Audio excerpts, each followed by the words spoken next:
So let me kick off by testing this YouTube copyright check with my Dylan impression. And it's a hot rain gonna fall. It's you can see the neighbors' overflowing gutters there.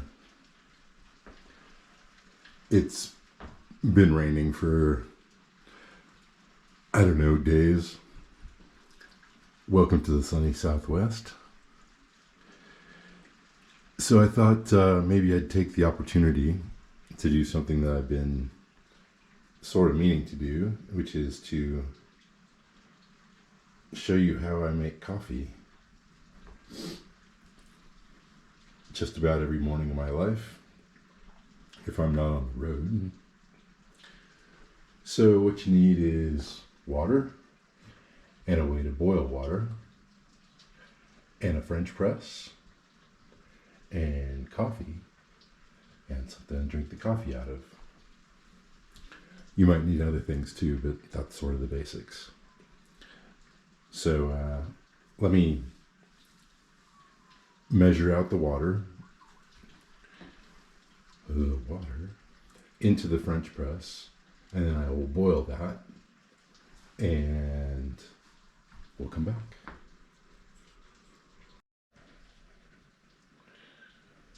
While we're waiting on the boiled water, here's a little show and tell. This here is my 30-year-old bomb-proof French press. I got it from a online store in the early days called Real Goods, I think. And it's beautiful. I'll be really sad if it ever breaks. And then for measuring the coffee, I have this little scoop here. It says on it 1/8 of a cup,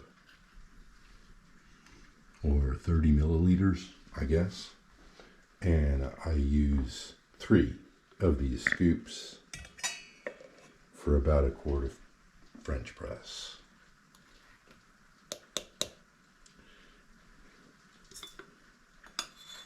Sometimes I get confused about how many scoops I've put in, especially before I've had caffeine, right? But it usually works out okay. The coffee, by the way, that we're drinking, like most days, is from Equal Exchange.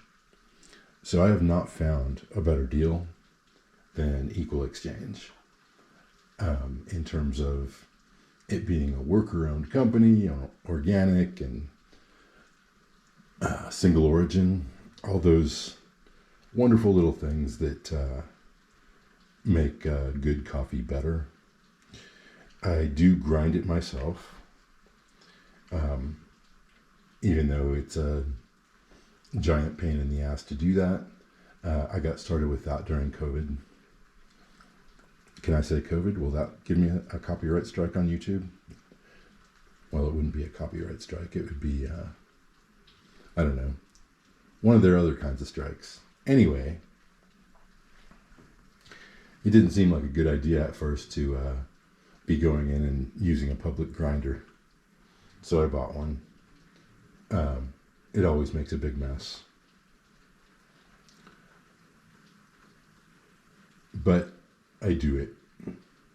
I do it for love of the game. Anyway, we got our 3 scoops in. It's down in the French press. And we're back to waiting on the kettle.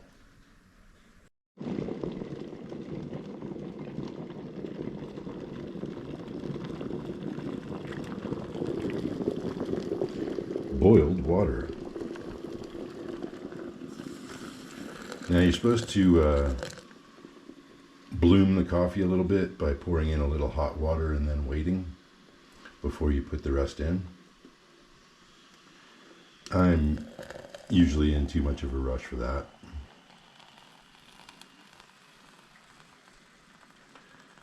And then there's the trick about getting it full, but not overfilling it. Because if you overfill it, the grounds tend to come up where they're not supposed to, and then you got to strain the coffee. Other times things go perfectly. So I'm putting this plunger on top of the pot there.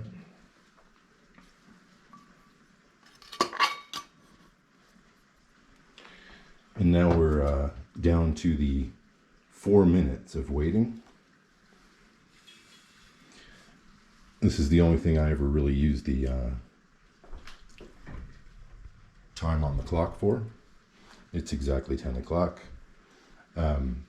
So the rule is that you leave it for 4 minutes.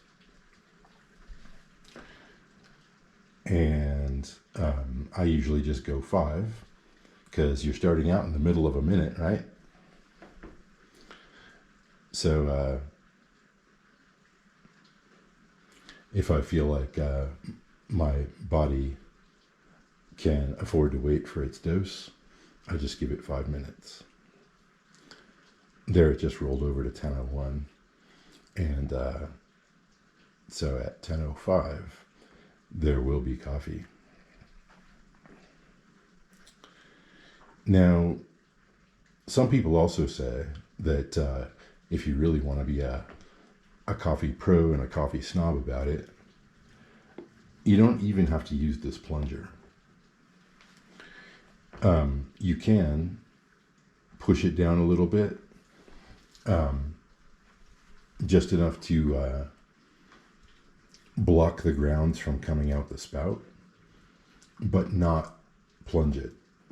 And I see the logic in that, but I'm old and a creature of habit, so I don't always remember to do that little bit of finesse.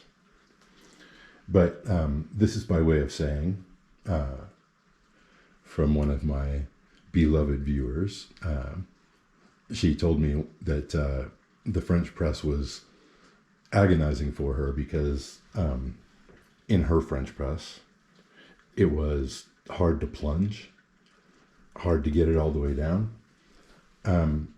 The trick is that doesn't even matter.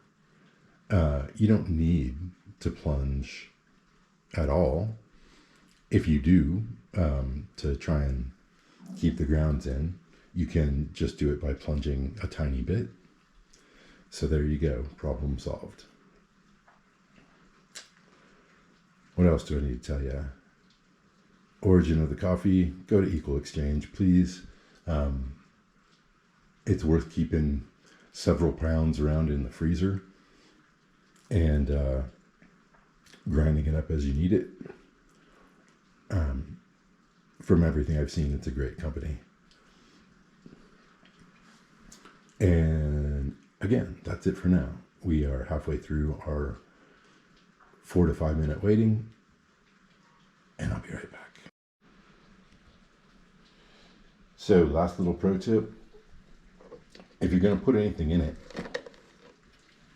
if you're going to adulterate your coffee, put that into the cup first.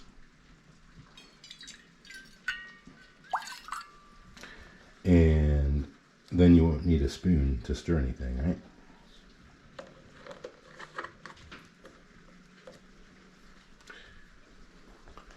Then plunge if you're gonna. I'll do it a little bit this time.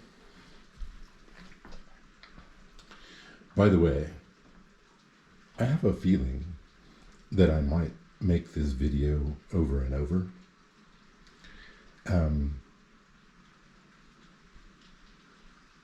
I can feel myself pulled in a Bob Ross direction, an ASMR direction, in terms of the ritual and the being present for, I don't know, I think it might be useful to, as an exercise to myself, basically, to make this video more than once. But we'll see. Topic for another show. Issue for another day.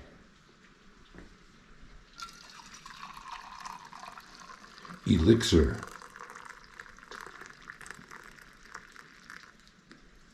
You can see it makes that nice crema on top when you get everything right.